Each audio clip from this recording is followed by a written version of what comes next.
different? And if it's different, what is different? So give me an assessment of where I'm at right now with your own knowledge base and your understanding. Having grown up in being in 8th grade in 1971, I felt like I never, this is new in the sense, not new that I don't know it, knew that it wasn't discussed, it was hidden. As a child, we watched news, okay, yeah, it was bad, icky, yuck, but okay, then I went to school the next day, lived in a German community, so outside of the German people who were surrounding me, they didn't, I mean, Noam was pretty, not having a whole lot of other cultures at the time I was growing up there. And until I moved to Lake City, where I live now, they were just having a lot of people were coming, a lot of Asian people were coming. It was a trade part. That was the most I learned about even the fact of the culture. Otherwise, it was something on TV. You didn't know about it, and you didn't like it. You saw the protests. Okay. Just there. And school didn't give me anything. School didn't do much either, okay? I graduated from high school in '69. Had a high school social studies teacher and a high school debate coach. Stood out among the whole faculty of Bloomington Lincoln High School up in Bloomington, Minnesota, for speaking out against the war. And they were viewed as unpatriotic, disloyal in '69. And in '70, I'm on campus at McAllister College with the Kent State protests that took place then, and watched the campus get shut down. Had a cousin of mine whose father was so adamantly opposed to the war that broke into the draft offices up in Big Lake, Minnesota, and poured human waste on the files, and my cousin went to federal prison.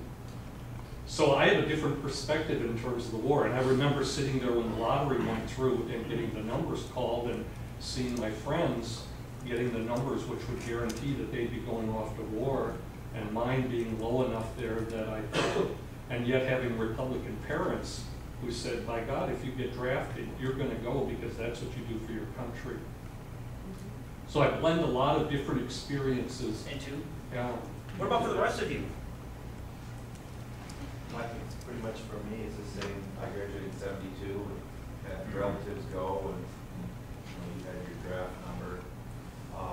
But like you said, when you are teaching your class, you get to World War II, and that's it. And I know when I was in high school, that's as far as we got. So you never really talked about in school the stuff that was going on.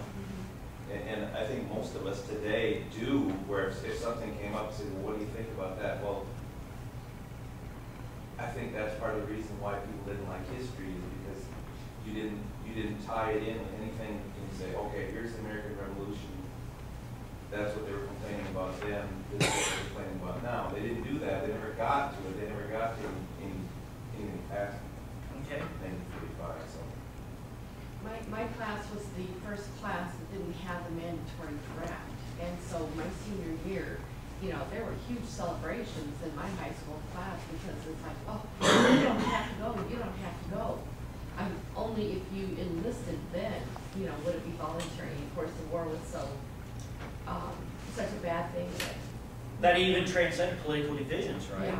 I mean, Dick Cheney famously said, why didn't you serve in Vietnam? He had 5 or 6 college deferrals. He said, I had more important things to do. Yeah. Right? And, you know, Bill Clinton, how did he escape serve in Vietnam? Rhodes Scholarship in England. So it wasn't just a Democrat. I mean, the war was genuinely not popular by 69, 70 cross-section of American society. Born in 1976, not, you know, going through any of this, we never talked about it. My grandfather was military, World War II, Korea. We didn't, my dad was on military base. I was born in White Sands Missile Range. We didn't talk about Vietnam. My mother lost a lot of her friends in Vietnam and it wasn't talked about.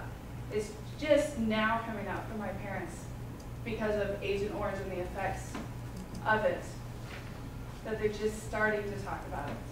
Okay.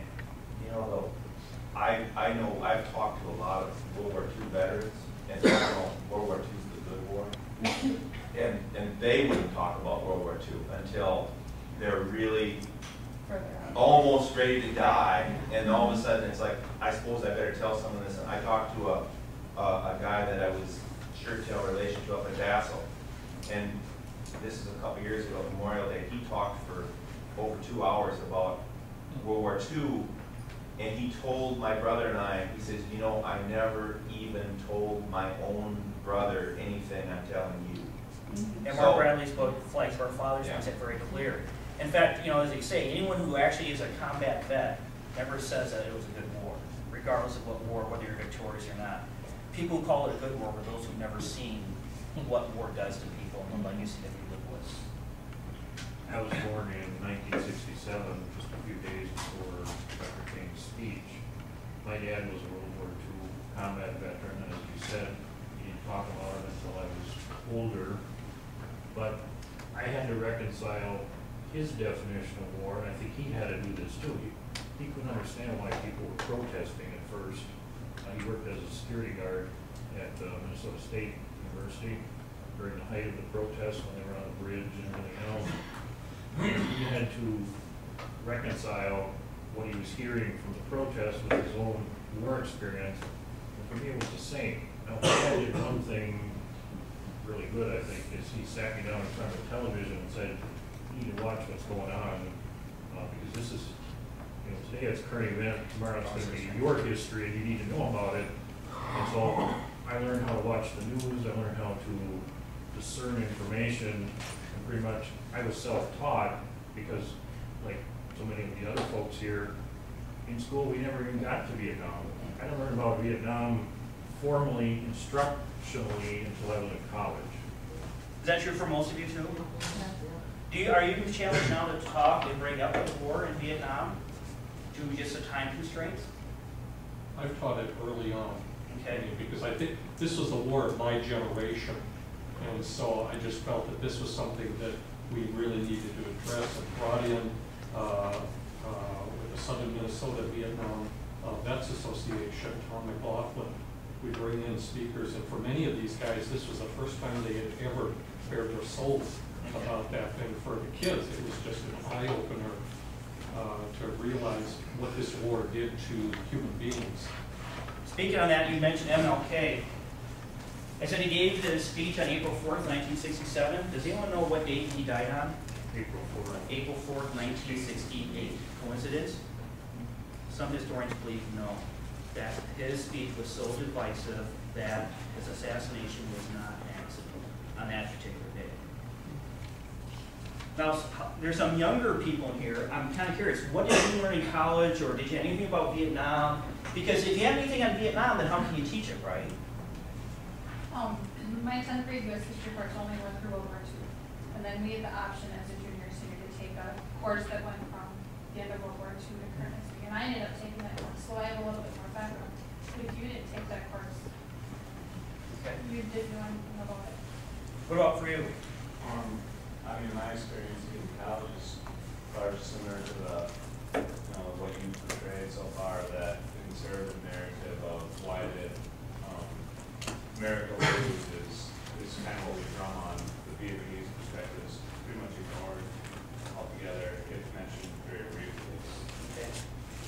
So let me talk about the Vietnamese perspective. Let me hand this out to you.